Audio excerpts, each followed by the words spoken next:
So I'm starting my third week in a series that we're doing on prosperity. And my outline's pretty much out the door. I've got this outline here, and there's so much going on in my head right now. I want to start with the way in which sort of scarcity and plenty gets discussed in that song. I mean, we felt it, like the difference of what it is to feel abundant, and it's all rolling to you, and when you'd have none, and it's a crust of bread you're grateful for. And what I'm really mindful of is that as I'm talking about prosperity, I've kind of tried to recontextualize it the last couple of weeks. We've looked at the original founding, Charles Fillmore's kind of understanding and teaching, and I've sort of called attention to the idea that he was really writing into a different dynamic than we are experiencing here today. He was writing to an audience in a society and a culture where people were greatly deprived of everything they needed to survive, food and housing, and this was during the Great Depression. So he was really speaking directly into economic and financial need. And what I've suggested is that these days, that's not, certainly there are areas of poverty, but we're not sitting in that same space. For the most part, things are pretty plentiful. If you walk down a grocery aisle and see 50 versions of chips, that's the kind of dearth that we're sort of experiencing.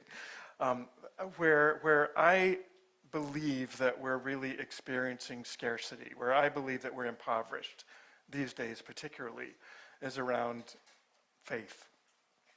Faith that God truly is good, and that's expressing in our world today. Hope in the possibility for greater good and freedom and justice to emerge.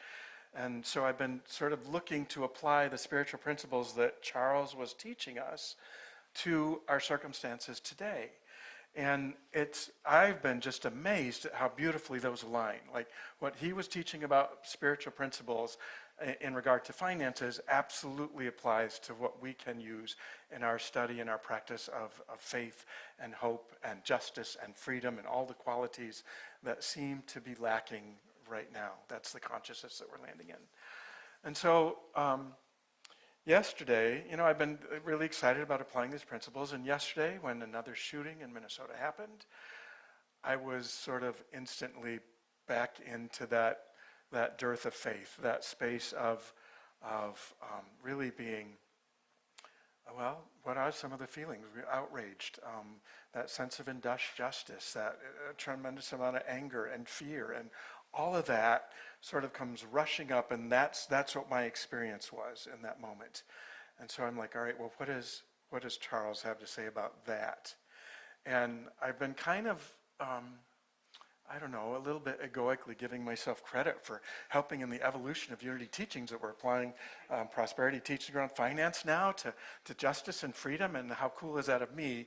And I dug back down into his teachings around generosity and realized that Charles was saying this even back then. If I read past, my old lens of, it's all about money, and realized that he was talking about a much deeper piece. He says that a deeper insight into the law of giving and receiving shows that these lofty teachings are the most practical rules for daily living in all departments of life. Give, and it shall be given unto you, is found to be applicable to all our commercial as well as our social relationships. And he goes on to say that Jesus would not have put forth a doctrine that was not true and not based on unchanging law. And we can be sure that this doctrine of giving and receiving is powerful enough to support all the affairs of civilization. We have not gone deeply enough into the teaching, but have thought we understood it from a mere surface study. That's where I was at. I was at the surface study. But he goes on to build a really powerful and beautiful case for this idea about how sort of impoverished thinking is at the root of all society ills. He calls it, I'm going to forget the term he used. It was basically sort of around giving, but he calls it money getting. It's almost like this verb, that money getting, that this consciousness of how can I make sure that I'm getting mine, and that even in terms of business and government, and that all of that is part of the consciousness that keeps us impoverished. And so the teachings that Jesus has, that Jesus suggests to us around giving and receiving, are a beautiful way to sort of begin to shift that consciousness that is impoverished, whether we're talking about finances or other attributes of civilization. And so I'm like, okay, well, that's a lot. Where am I going to go with that? How do we ground in that truth? How do we use this teaching about giving and receiving in a practical way in our own experience? And so I go back to basics. I got to go back to like the basic teachings and understanding and principles of unity. Jasmine mentioned them not too long ago when we were doing the offertory one day. So we're going to go through these and talk about how each of them applies if we're looking at creating a consciousness of generosity in these times. So you may remember these. Starts with God is. There's one presence and power. It's a presence of good, all-powerful, all-seeing, all-knowing, all-providing. That one presence and power, God is. I am. That's that I am an expression of that same divinity. I am divine. We say it in our closing prayer every single week, but as we really live into that and embody it more fully, and I'll talk about how we do that in terms of giving and receiving in a minute. I think this is remembering that the thoughts that we hold are generative. What I'm thinking, I'm creating. What I'm thinking, I'm perpetuating. So to become really mindful about the energy that we are using in terms of our thinking and our ideating, to make sure that that is also aligned with the goodness and the greatness that we know to be the deepest truth of our experience. I pray. Pray is conscious contact with the divine. That's the 12-step version, right? But it's that time that we take away apart from the crazy thinking and outrage and whatever it is that we might be experiencing as a result of what's happening in the world around us. I pray to sort of surrender and release and become really present and available to that deeper power. That needs to be a really, in these days, almost a constant practice to be able to stay grounded in that. And then the last is I do, or I think Jasmine used I act. I usually go to I do. I live, I do. The actions that I take in the world, the way that I show up is aligned with all of that, and it matters. From small gifts of kindness, small blessings of kindness, to the acts that I take to really perpetuate justice. So those are the pieces. Let's go through them. Can you do it without me? God is.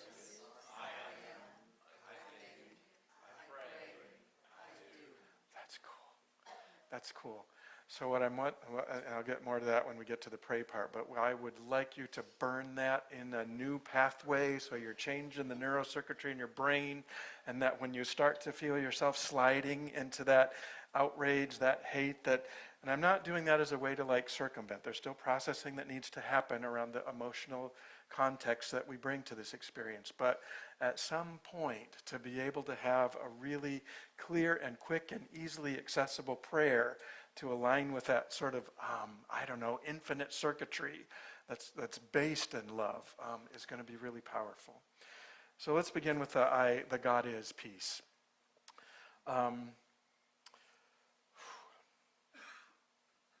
God is omnipresent, ever-present, and always good and available to us. I found it, especially yesterday. I'm having a little bit more success with it today, but especially yesterday, I slipping into that sort of darkness about how can this be happening? How can a God of good and love and light, how can this be happening in that kind of a context? And what I have to sort of do in those moments is to sort of pull back and recognize that we are laser focused right now on the injustices and the horror and the tragedy that we're seeing. And once that sort of laser focus happens, it's really difficult to sort of open up to the infinite possibilities that arise. And yet that's the nature of God. So the deepest truth of God is that God is all-knowing, ever-present, and to be able to remind myself of the goodness that we experience. Even if I can only glimpse it in tiny ways. This morning on the drive to church, the trees outlined with inches of snow, it is fabulous. It's incredibly beautiful. It's a part of creation that has been happening since the earth began. There's a whole lot more to this life experience and the eternality of life and the abundance that is ever present and always unfolding than this particular moment in time that that truly and rightfully has our hearts sort of broken. And to remember that the picture of life is much greater than any one idea or any one event or circumstance or even any one administration, let's put it that way. That life goes beyond this. God is bigger than this. And to remember that, to be able to ground ourselves in that as a core belief is a huge part. How that looks in terms of being generous is to be able to stand firm in the faith of that, and to be able to also know that truth for those around us who might be, and sometimes it's going to be we ourselves who need that help, which is why we come together in community like this. To be generous with the faith, when we can stand in that awareness that God is present here and now, and when we can feel it and can sort of broadcast that out, that's generosity of faith. So God is, to know that at the deepest level you possibly can, and to be able to share that generously as you move through your day, as you encounter, as you start to send out thoughts. Okay, God is, I am. What does generosity look like in this context around our identity? That our deepest identity is that oneness with God. To really know and to be able to acknowledge that and claim that in powerful ways, even when we might be not feeling it, right? And again, I'm going to Fillmore for some experience around this, because I think our tendency is that we caught up in sort of the human part of ourness rather than the spiritual. The deepest truth of us is that we are spiritual beings in this human experience. And when we're facing really dark times like this, it's really easy for the ego to take over. And we want to fix, we want to repair, we want to strike back, whatever it is, there's a human response that's happening.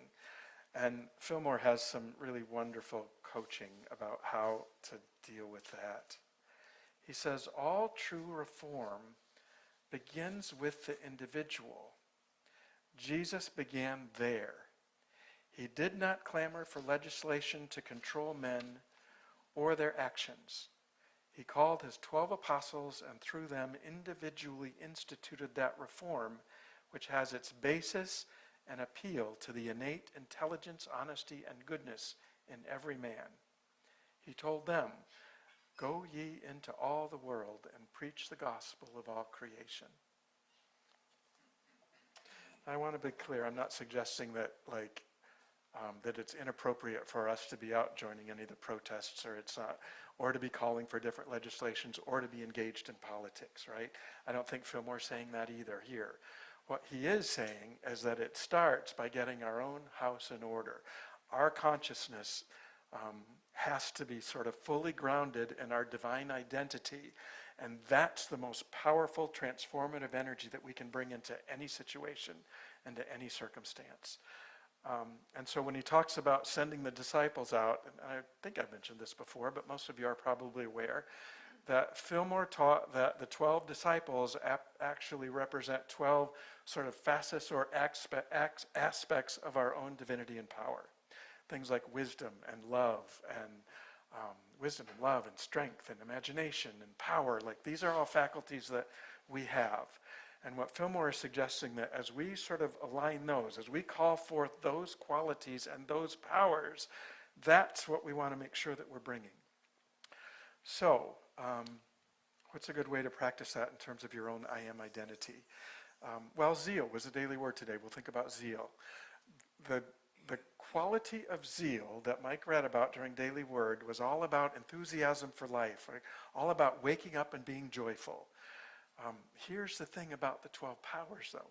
That's a beautiful expression of it when we're already grounded in an awareness of our divinity. But that same zeal, that same power that we have, we can also be implemented toward the darkness. If my zeal is about retribution, if my zeal is like fueled by hatred, that's not going to be a productive use of my divine identity. So part of being generous in terms of our own identity is to really be conscious about how those qualities, those powers, those spiritual dimensions of ourselves are being employed. And it takes a good deal of self-care and self-awareness to sort of bring that back into a space of creative and generative and sort of peaceful, loving, aligned with the divine kind of activity. Yeah? So being generous with ourselves first, to be able to give ourselves permission to process whatever it is that we need to come to some kind of emotional healing, and then to use those same qualities, that same identity in my interactions with others, to share that generously of self. Share of self from our truest identity, our deepest identity. Okay, we got the God is, we got the I am. Let's move into I think. And again, this is really about remembering that even though there's a great deal of focus and attention right now on what might feel dark or on what's wrong or what might be missing, that's not the full picture. And so, and again, I want to emphasize, it's not to sort of jump over or bypass the real human emotional healing that needs to happen in body and mind, and to also recognize that that's not the biggest picture. So what I can begin to do is change the input so that I can sort of adapt and adjust my thinking to be more expansive. Yeah? I think like the algorithms that happen on social media feeds are perfect demonstration of how this works. If my thought is all about how awful it is, my algorithm is going to keep feeding me all the outrage, all the injustice, all the horrible stuff. But if it only takes just a couple of things. If I click on something uplifting and inspiring, then at some point in my feed, I'm going to get some break from the trauma and the steady stream of injustice. That's what happens in our own thinking, right? So as we can make space for hope, and it can even be related to the events, right? There's plenty of hope around folks protesting in favor of rather than against, right? Standing for justice and peace and freedom and democracy that we want to see. That's sort of a hopeful way. That's training a thought in a way that is generative in a positive way rather than sort of cumulative and I'm picturing a drain, like when that's, I can't think of the word for it, but you know what I'm saying, right? There is this, we can begin to balance our thoughts by really monitoring what's happening in our minds. The one that sort of made me most aware of this, going through my feeds yesterday and getting deeper and deeper into wanting things to be different, there was this, I don't know why, but I loved it. It was a beautiful story of a UPS driver who'd been hired before the holidays, so he didn't have a full-time job. It was a temporary gig. And he stopped at this house and he pressed they have the Ring cameras where you can make a recording. There was nobody home. He pressed it. He made the recording. He said, "Hey, is this the house with the It's a Boy sound on the porch a couple of weeks ago? I really hope everything's going well for you." And the mom, and then he talked a little bit about how his wife had a baby about the same time. But it was like a 30-second message. And meanwhile, the mom was so touched by this expression, and she was going through a really tough time. The baby was fine. They were celebrating, but I don't know. I'm making this up. It didn't say postpartum, but I'm imagining that she was needing a little bit of light. And so she ended up watching it over and over and over. And then she posted it on her media feeds. And then UPS found out about it, and they helped her track down the driver. And then they posted a link to the baby's, whatever it is, the gift list that you have, baby registry, right? And floods of gifts came. And so it's just this wonderful story about how this guy, and then UPS gave him a full-time job. So the prosperity was like beautiful demonstration of that. But with no expectation of ever receiving, with just, something on his heart, he just wanted to say congratulations and I hope you're doing well. And it's how our thinking can be changed simply by shifting our focus away from trauma and drama and recognizing, you know what, there is goodness and love and kindness happening in the world. So choose what you think carefully and begin to make sure that you're integrating some positive thoughts that bring hope to your spirit as well. All right, I pray. This is where we're going to get into a practice. I pray. I mentioned I want this to become like burned into your neural pathways, because that's what I did last night and it was really effective. And I've actually used this before. But I want us to recite it together. And we're gonna increase the pace. And what I'm hoping that you'll do is, like, I use this everywhere. When I'm at the labyrinth walking, it's like, it is. I am. I think. I pray. Or I'll do it. I'll switch up the rhythm, or I'll put a tune to it, but some way or another where those words are being repeated in my mind over and over and over again. So we're going to do a lot of repetition for it, and what I would like you to just entertain is the idea that as I participate in this, as I speak these words over and over and over again, that I'm actually creating a greater ability for me to access that truth, and it can become almost a natural or an instinctive way in which you can move yourself into a prayerful experience, a prayerful practice, without a lot of effort or having to sort of think about, well, what's the truth in this situation? So, God is, I am, I think, I pray, I do. That was really nice and really quiet. A little louder. God is, I am, I think, I pray, I do. Close your eyes and let it resonate through your whole body. God is, I am, I think, I pray, I do. Now we're going to speed it up. God is, I am, I think, I pray, I do. God is, I am, I think, I pray, I do. God is, I am, I think, I pray, I do. God is, I am, I think, I pray, I do. God is, I am, I think, I pray, I do. God is, I am, I think, I pray, I do. God is, I am, I think, I pray, I do. God is, I am, I think, I pray, I do. Okay, I think we got it. And I really would invite you to I hope that it's so in your brain that it's like one of those worm things. What do you call it when a song gets in your head and you can't let go of it? Earworm. Yeah, I hope it's like an earworm. It's just like, there it goes again. It is a highly productive, fruitful earworm to be indulging in. All right, I do. I have such a good example for this one. I mean, this is easy. It's just making sure that this is not necessarily easy. I think it does require some intentionality and some conscious effort to make sure that we are following through on the intention that we hold. Okay, we know we have this divine identity. We've centered and grounded ourselves. We're thinking, well, I want to show up in the world, and I want to make sure that I'm showing up in the world in a way that reflects this truth, this identity about who I am. Alyssa, I'm going to use your story. If I had called you, I thought I'd had you send it up. Alyssa is a brilliant teacher of communication. She led a wonderful workshop for a church in Scosely this last weekend, and she shared this little story about this very thing, about really, she has, I think it might have been even a white stone. Was that your white stone affirmation, that she was going to be a light? She's giving me a thumbs up. So Alyssa's intention moving into the year from our white stone, where you discern how it is that Spirit wants you to show up this year, is to be a light wherever she goes. And so she was commuting downtown on the train, and very often passes the same little glass box where there's an attendant and really pays not a lot of notice. But she decided today that she was going to be a light, and it was just about really extending herself, just a friendly sort of greeting with folks. So she passes by the same cage where the woman was behind her and just flashed her a smile. And immediately what came back, rather unexpectedly I think, was this beaming bright light of this woman was just so delighted to have someone to sort of interact with.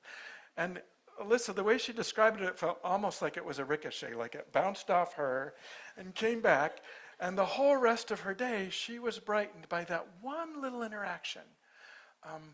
And that really is how generosity works. If I'm going to be generous with my kindness, with my good mood, with my light, it's going to get reflected back at me in ways that I might not even expect, without having any expectation around what that was going to generate, but then sort of begins to brighten her day. And then she took that story and brought it to a room of about, 30, 40 people, and we all left feeling like, yeah, there is power in just a simple gesture of kindness.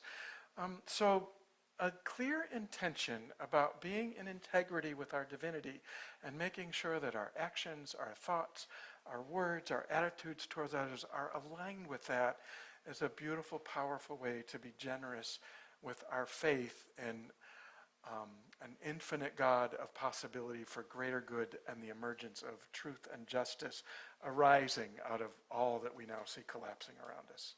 That was a weird way to end, but that's kind of where I'm ending. You got the prayer, right? That would be the other thing I would do right now, but I feel like we kind of did that. So let's now, we'll prepare for a time of meditation. And Jean and Danny will lead us. And Bobby.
I invite you to just take those words deeply into your being.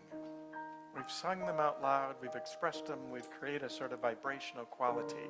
See if you can't now bring that in and actually feel those words. God is right here in my heart.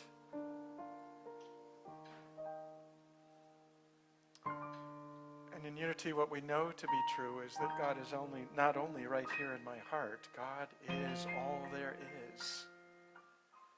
And that I am as God is.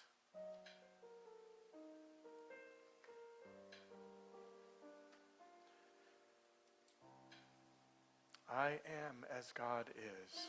Affirm that to yourself silently a couple, 3 times. I am as God is.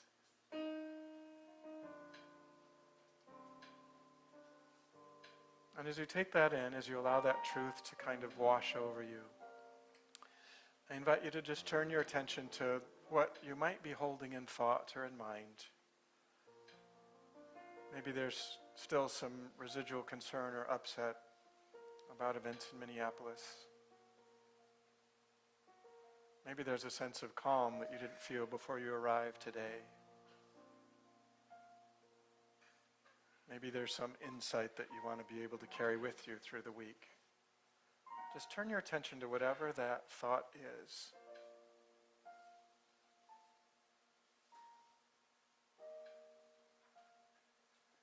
And allow it to cross through your awareness. Like clouds passing overhead or snow gently falling to the ground. Just know that it's part of a flow.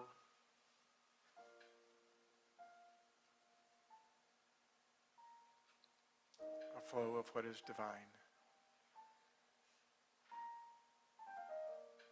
And I would first invite you to be generous with yourself. Like, give yourself permission to know that whatever it is that moves through your mind, whatever snowflakes are falling, whatever thoughts are passing through, that they're simply a part of your human experience.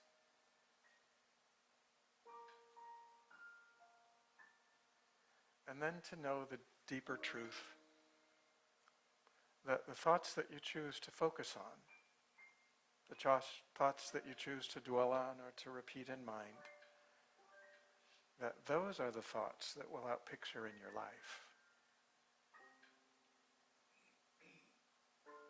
And so out of that flow, I would invite you to choose just a single thought that's affirmative, a single thought that will move you into a deeper experience of whatever it is that you're most longing to experience and know.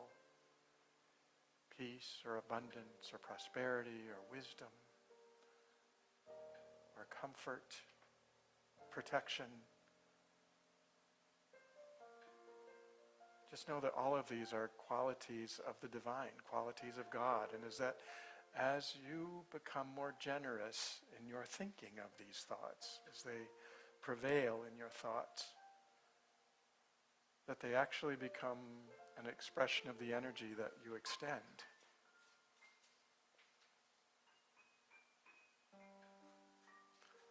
And Charles Fillmore says that this energy,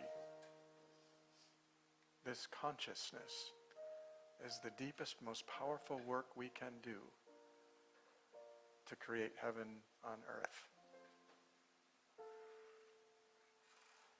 So as we rest for a moment in quiet, I invite you to just entertain that notion that you are a powerful creator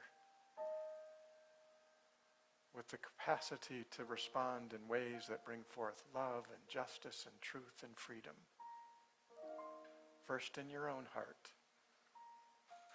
but know that that also gets extended out into the world to touch those around you and ultimately to create a higher level of vibration and an energetic flow that's accessible to all. Know the truth of your power now in just a moment of quiet.